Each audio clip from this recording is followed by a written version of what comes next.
Là, nous sommes en train d'aller dans les abeilles. Oui, démarre la vidéo. Et tu es fou. Non, viens, ils vont rien faire. Comment ils vont rien faire?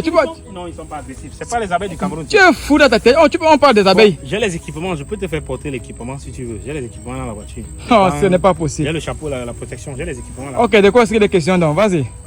Ok, thank you very much. Là, c'est une vidéo rapide de 7-10 minutes maximum. Okay, welcome to Motherland. So, on this side of the property. Avant qu'il ne commence, ça sera en français. Sergio Petit Voyageur, cette vidéo, s'il s'agit des abeilles, il va nous parler des abeilles, comment ça fonctionne, la culture des abeilles, comment est-ce qu'il a fait pour se lancer dans les abeilles et c'est quoi le projet derrière les abeilles. Il s'appelle Yves. Let's go. Ok. Merci d'être ici à Motherland avec moi. Merci Sergio d'être venu ici. Merci à vous qui regardez de l'autre côté de la caméra. Donc, sur ce côté-ci, nous sommes toujours à Motherland. Vous voyez le logo là-bas. Ça, c'est un partenaire puisque nous avons une approche panafricaine. Il y a une organisation ici qui fait dans l'art et c'est Garvey Topman Center, c'est un de nos partenaires. Nous travaillons ensemble et on a cette approche panafricaine. Quand vous êtes dans un endroit comme celui-ci, vous ne pouvez pas seulement venir vous installer, vous travailler seul. Vous vous associez à ceux qui sont déjà là pour mieux travailler. Et aussi, il faut éviter de faire ce qu'on appelle le overlapping. Vous n'allez pas parler à ce démographique ici. Quelqu'un travaille déjà avec eux. Travaillez juste avec la personne et évoluer. Et c'est aussi l'appel que je fais à vous, mes frères et sœurs. Nous devons mettre nos petites dissensions de côté et travailler ensemble. Sinon, on a beaucoup de talent, on a beaucoup de compétences, on a beaucoup de ressources. Mais lorsque c'est éparpillé, ça ne donne rien. Mais lorsqu'on les met ensemble, ça donne quelque chose. Donc ce projet-ci, c'est le projet de Apiari. Ici, nous voulons bâtir un endroit où non seulement on produit le miel et tous les sous-produits du miel, mais aussi on forme les gens à l'apiculture. Donc c'est ça. C'est notre version apiculture. Dans la production de miel, ça s'appelle l'apiculture. Oui, l'apiculture, production de miel, abeilles. Ok, donc là, c'est une ruche. Donc là, c'est un rucher. C'est un rucher. Rempli d'abeilles, vous pouvez les voir. Rempli d'abeilles. Là, moi-même, je peux voir les abeilles. Oui, c'est un rucher rempli d'abeilles. Pour ceux qui ne me voient pas, je suis derrière la caméra. Et tu es sûr que c'est safe, il n'y a pas de danger. Non, ils vont pas mal. Et ils sont calmes, c'est le bon moment de la journée. Ils ne sont pas comme le chien qui sent celui qui a peur. Parce que moi, j'ai peur des abeilles. Les abeilles sont presque à moitié aveugles. Donc ils suivent le mouvement. Elles suivent le mouvement, pardon. Donc vous avez les abeilles. Cette jarre-là contient du sirop. C'est ça qu'on leur nourrit avec. Actuellement, ce sont des soulards. J'ai mis le sirop il y a de cela 2 jours. Les gars ont déjà fini. Mais bon, ce sont des bons soulards. Ils vont nous produire du bon miel. Donc du coup, l'abeille mange, consomme le sirop. Oui, en réalité, je venais de mettre ce rucher. Ça fait à peine 2 semaines. Bon, puisque je les ai déplacés d'un endroit à un autre, le temps pour ces abeilles de s'habituer et de savoir où aller butiner et récolter le nectar et les pollens, je leur donne du sirop pendant une certaine période. Juste pour leur donner assez de force parce qu'ils vont nourrir la reine, renforcer leur système immunitaire et aussi avoir des forces pour pouvoir aller travailler. Et après un certain temps, ils n'auront plus de, ces abeilles-ci, elles n'auront plus de sirop, plus rien. Elles vont se démerder par elles-mêmes. Par exemple, dans l'autre... Et elles vont toujours revenir ici? Oui. On choisit la couleur blanche parce que elles doivent avoir des marqueurs. Ces marqueurs-là, c'est comme un point. Quand elles partent, puisque ces abeilles-ci peuvent se déplacer sur un rayon de 3 miles, qui est presque 4 km. 4 et demi. 4 et demi, bref, 5 km. Et pour qu'elles reviennent et ne s'égarent pas, il faut utiliser la couleur. Et c'est pas intéressant, c'est pas très bien de rester devant le rucher parce que quand elles partent, elles reviennent par là et tu peux être sur leur... Ok, je me déplace d'abord. Donc, et là, il a raison. Là, il y a une abeille qui est carrément passée à côté de mon oreille. Puisqu'elles sortent sous forme de cycle, elles tournent, elles reviennent par l'entrée, elles ne vont pas revenir par l'arrière, elles reviennent toujours par l'entrée. Et il faut toujours orienter ça vers le sud. Ok. Donc, cette partie du projet, si c'est le projet, la version apiculture de notre organisation, c'est la version apiculture de notre projet. Et en septembre, je vais harvester ce rucher-ci. Donc, ici, c'est déjà plein de miel. Le premier, deuxième niveau. Les deux, oui. Ça, lorsque ça sera plein, ceci sera pour moi. Je vais me faire peut-être 10 litres de miel ici. Donc, pour un niveau, tu peux avoir combien de quantités de miel? En fonction... Yves, tu peux voir. En fonction, ça dépend de la grosseur du rucher. Il y a certains ruchers qui sont les head frames. Head frame, ça veut dire qu'il y a 8 frames, compartiments. Et il y en a qui en ont 10. Par frame, si on récupère 1 litre, ça fait 10 litres. Si on récupère 2 litres, ça fait 20 litres. Bon, ici, là, ils utilisent le pound, des trucs comme ça. Là. Mhm. Je donne ça En litres. de litres. Donc, Et là, tu ouvres doucement, doucement. Ouais, ils ont déjà scellé. Voilà, ça c'est plein. Les gars sont en travail. Donc, j'en ai écrasé quelques-uns, mais c'est pas grave. Voilà.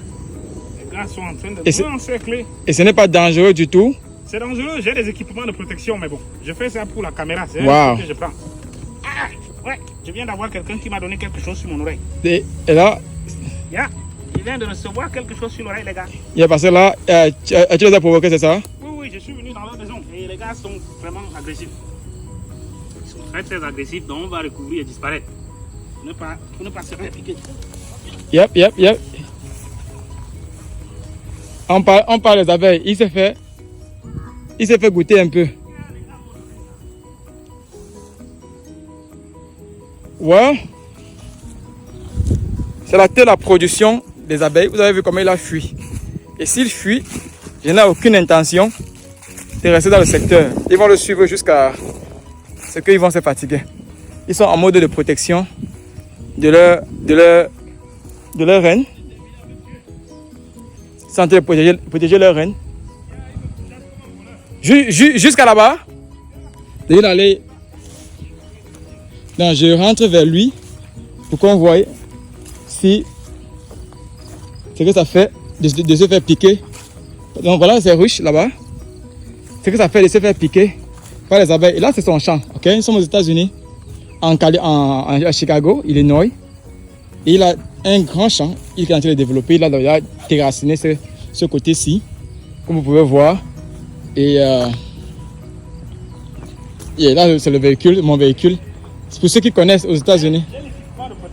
Attends, pour ceux qui connaissent, il a carrément un véhicule de policier. Je vais vous montrer déjà le nom de son jardin, garden, sa ferme. J'ai l'équipement de protection, c'est la TGT. Motherland Gardens Community Projector. Dépêche-toi, j'en ai encore pour 2 minutes.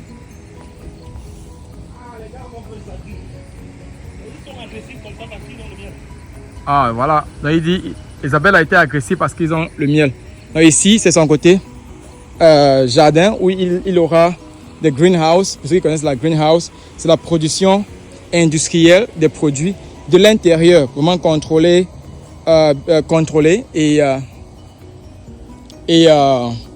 oui, il compte faire des semences. Donc, il y a le ndolé là-bas derrière que j'ai vu. Il laissait le ndolé avoir les semences de ndolé. Il a le macabo là-bas derrière. Il a les tomates, j'ai vu aussi.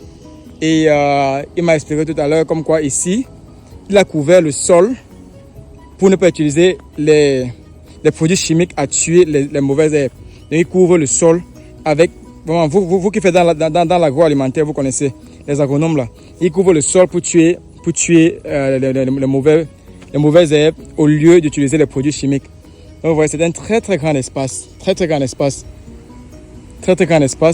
qu'il a acheté et il a le support de la communauté d'ici, il a le support du gouvernement américain et des Camerounais. Et nous on manque encore de cela avec nos gouvernements locaux. On manque l'assistance. Chez nous, normalement, on devait encadrer. On manque l'assistance. Les apiculteurs devraient être encadrés et on devrait leur offrir non seulement la formation, mais le matériel pour travailler. Parce que ici, là, la production de miel d'abeilles et des sous-produits représente $1 billion industrie. Ça emploie beaucoup de gens, ça donne beaucoup de bénéfices, ça donne des revenus. Et non seulement c'est aussi bien pour la nature. Vous savez, tout ce que nous mangeons, 70% est produit par la pollination. Donc, la pollinisation. Donc, du coup, si quelqu'un veut te contacter, Yves, soit en partenariat ou alors vouloir venir ici pour avoir plus d'idées sur comment avoir les champs, avoir les terres aux États-Unis, comment faire dans le miel, comment, quelles que soient les questions. Voilà, le numéro c'est le 636 486 64 10. Vous pouvez aller sur notre site web www.motherlandgardencommunityproject.org. Vous pouvez aller vous envoyer un email par motherland.gcp@gmail.com. Vous pouvez aller sur notre page Facebook ou venir directement ici. Si vous allez sur Google, vous allez trouver l'adresse de notre bureau, puisqu'on a notre bureau qui est quelque part au centre-ville. Et ici, là, c'est le siège le siège du jardin, yep. Là où on développe le projet. Donc, n'hésitez pas. Venez, let's grow together, let's build together. There we go. On bâtit ensemble, on grandit ensemble. On bâtit ensemble, on grandit ensemble. Encore, c'est un projet de semences, c'est un projet vraiment étendu pour ceux qui connaissent le business. C'est un projet qui n'est pas seulement pour une personne, c'est un projet communautaire. Oui. Donc, ces gens de personnes sont encouragées. Tous les jours, vous me dites, Sergio Petit Voyageur, oui, ton business, vous faites bien. Il y a plusieurs activités ainsi.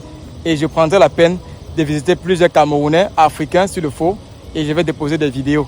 Donc, si vous voulez le contacter, par moi, par lui, il a déposé son numéro de téléphone. Par moi, 443 619 85 83. Travaillons ensemble, grandissons ensemble, faisons ensemble. Un dernier mot, Yves. Merci beaucoup. Nous sommes ouverts à recevoir ici à tout moment. Donc, n'hésitez pas.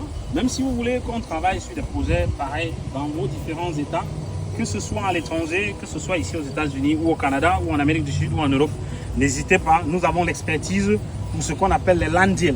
Vous faites acquérir des terrains, des parcelles comme celle-ci ou plus grand que celle-ci pour développer des projets dessus. Nous avons la compétence pour monter le projet et le faire pour vous. Nous avons également la compétence pour vous montrer comment aller chercher les fonds.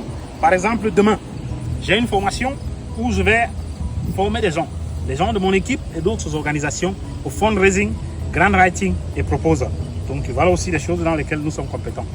Il dit fundraising. Fundraising, c'est ça. Il parle en anglais. Il oublie que la majorité de mes followers ou alors de ceux-là qui m'encouragent sur YouTube, c'est comment est-ce qu'on a l'argent gratuitement ou alors on a les aides de ces personnes, de ce gouvernement, de ces personnes individuelles pour vous supporter financièrement.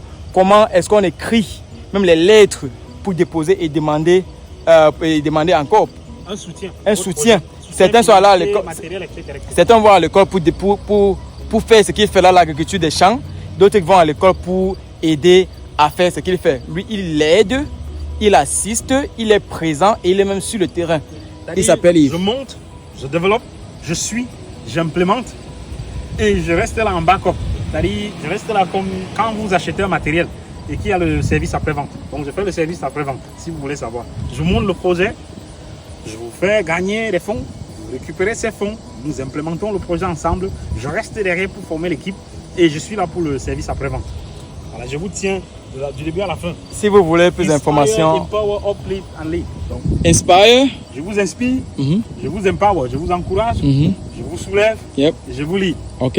C'est ça le modèle. Let's build together, let's grow together. Et comme j'aime bien dire, j'aime bien ce nouveau slogan que je crois que j'ai créé. Si ça make sense. La vie, c'est le corbeau et le renard. Sergio Petit Voyageur, portez-vous bien et à très bientôt dans une autre vidéo. Merci.